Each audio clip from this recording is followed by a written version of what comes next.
On September 6, 2024, a 74-year-old man named Richard Haynes stood in a Sydney courtroom and received a 45-year prison sentence.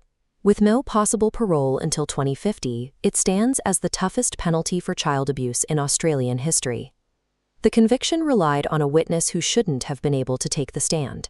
The primary testimony came from a 4-year-old girl named Symphony, speaking from within the body of a 50-year-old woman. The abuse began decades earlier. When Jeni Haynes was 4 years old, her family moved from London to the western suburbs of Sydney in the 1970s. Almost immediately, her father subjected her to daily, systematic violence. This diagram illustrates how Jeni's mind created a defense mechanism to survive the trauma. It fractured into 2,500 distinct alternate personalities. These alters, including the 4-year-old Symphony, along with others named Muscles and Judas, took on specific memories and roles to protect Jeni from the full weight of what was happening. The global justice system demands a single, unified witness with a linear memory. A mind shattered into thousands of pieces by severe trauma presents an impossible legal hurdle for a court expecting a standard narrative. In 1999, Jeni attempted to fit that standard legal mold.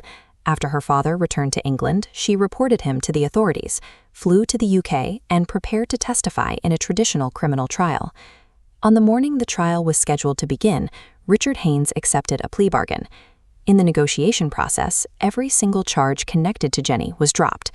Richard received a 9-year sentence for crimes against a different victim. Jeni received zero legal acknowledgement for a decade of severe abuse, spiraling into a breakdown that left her in a psychiatric ward for 3 weeks. The procedural machinery of the court abandoned her entirely, opting for a clean, easy plea bargain over the complicated reality of a traumatized survivor. After Richard served his 9 years and was released into the streets of London in 2003, Jeni actively reached out to him. She began talking to him for hours on the phone, and eventually filed the paperwork to help him immigrate back to Australia.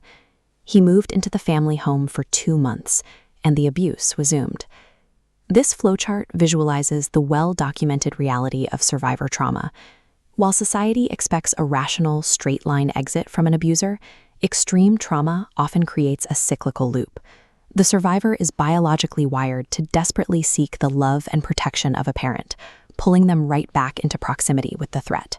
Courts and juries look for perfect, rational victims who sever all ties and never look back.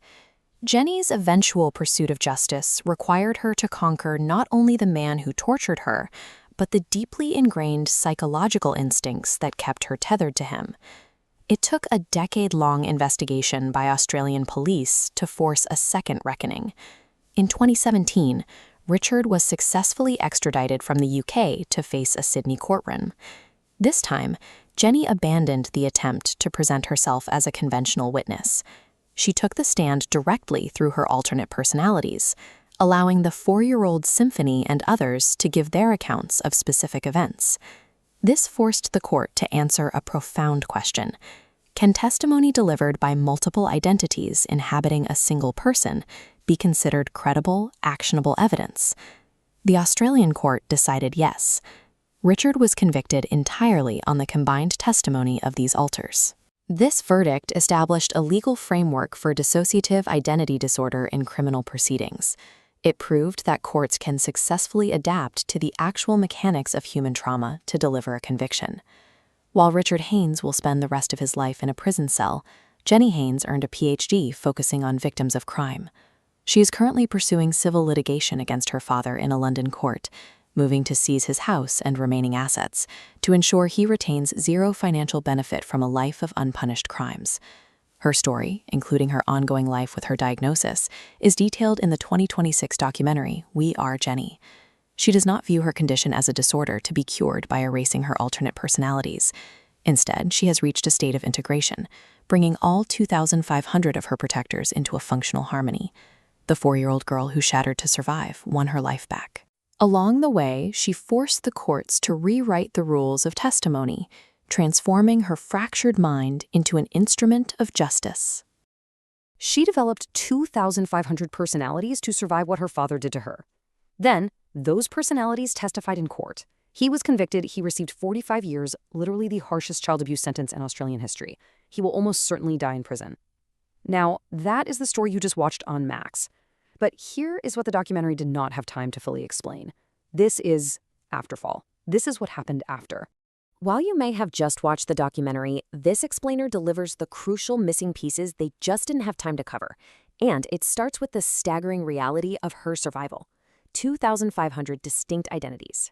To truly wrap our heads around the magnitude of what Jeni achieved in that courtroom, we first have to understand what she was managing inside her own mind every single day.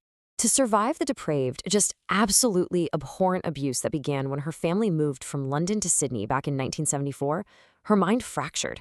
Medical science calls this dissociative identity disorder, or DID. It's this profound psychological defense mechanism where the mind literally creates an army to protect itself. There was Muscles, an alter who handled the physical threats, and right at the center of the earliest trauma, there was a 4-year-old alter named Symphony. Each and every one of these 2,500 alters had a name, an age, specific memories, and a very specific job in keeping Jeni alive through 10 years of childhood abuse. Okay, let's map out this timeline to really anchor the complex chronology of her decades-long fight for justice. Because this is not your simple A to B story. There is a massive 50-year gap between the trauma beginning in 1974 and the ultimate verdict in 2024. And bridging that gap, well, it's a story of institutional failure, deep psychological complexity, and just absolute unwavering resilience. So let's jump back and look at what happened in 1999. Part 1. The first trial, the morning everything collapsed. Before that historic Australian victory, there was a 1999 investigation by British authorities. Jeni actually flew out to England, completely ready to testify. She was prepared. But instead of facing the 4 charges specifically connected to her abuse, on the very morning the trial was supposed to begin, her father accepted a plea bargain. Every single charge connected to Jeni was dropped.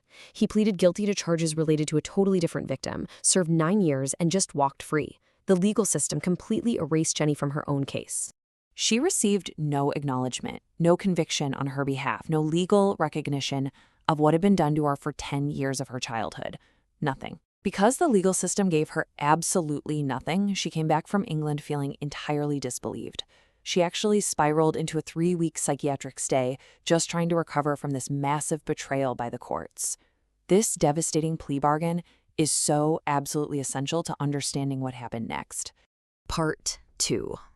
The betrayal by her own hope.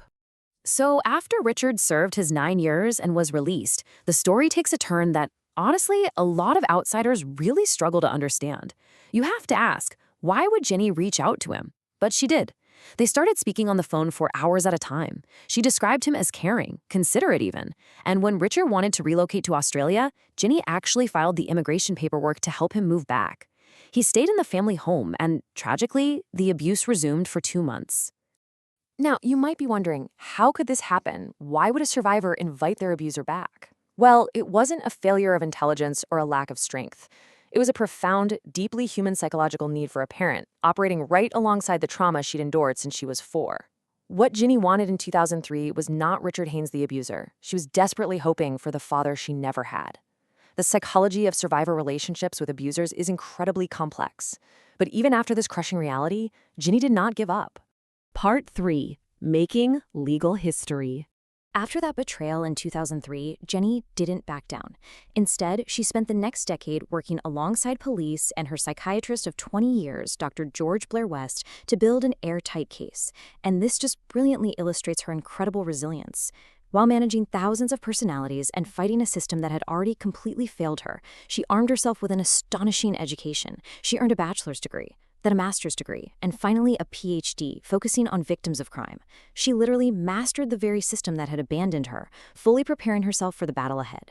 An investigation in Australia led to a massive 2-year extradition battle, which finally brought Richard back to Sydney to face charges in 2019. And it was in this courtroom that Dr. Jeni Haynes made world legal history. She took the witness stand, but she didn't just testify as Jeni. She testified through her alters. The court actually heard testimony from Symphony, the 4-year-old alter who had witnessed the earliest abuse. Think about that. Multiple distinct personality states inhabiting one person took the stand to share their specific memories. This trial forced the justice system to confront a really profound question. I mean, our entire legal framework is built on the standard assumption of a single unified witness giving a single unified account, right? So could a court convict a man based on the testimony of a 4-year-old alter existing inside a 50-year-old woman's mind? Could the law actually accommodate a survivor whose mind had to fracture just to stay alive? Well, the crucial point here is that the Australian court decided yes, they accommodated her reality. Before Jeni Haynes, there was zero legal framework for DID testimony in criminal proceedings. After Jeni Haynes, there is an established, rock-solid legal precedent that DID alters are credible witnesses. Richard Haynes was convicted. She created a legal pathway that completely changes the game for jurisdictions around the entire world. Which brings us to the culmination of 50 years of fighting. On September 6, 2024, 74-year-old Richard Haynes stood before a Sydney judge and received 45 years in prison. The judge called his crimes depraved and abhorrent. With an earliest parole date in 2050, it's the harshest child abuse sentence in Australian history, ensuring that he will almost certainly die behind bars. Jeni clapped her hands to her face in absolute joy. Her army had won. Part 4. A Symphony of Justice. Because after the verdict, Jeni Haynes did not just disappear. She didn't quietly go home. Look at how she's using her platform today. First off, she's actively suing her father in a London court right now. The criminal trial established his guilt, but this civil case is designed to seize his house and his remaining assets so he can't financially benefit from a life where his crimes went unpunished for decades.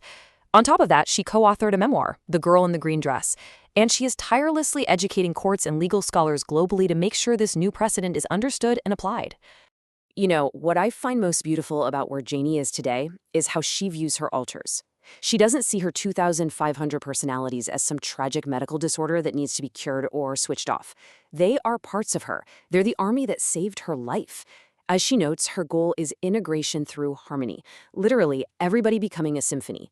That 4-year-old who survived by becoming Symphony has grown into a woman for whom that name now represents ultimate triumph and unity.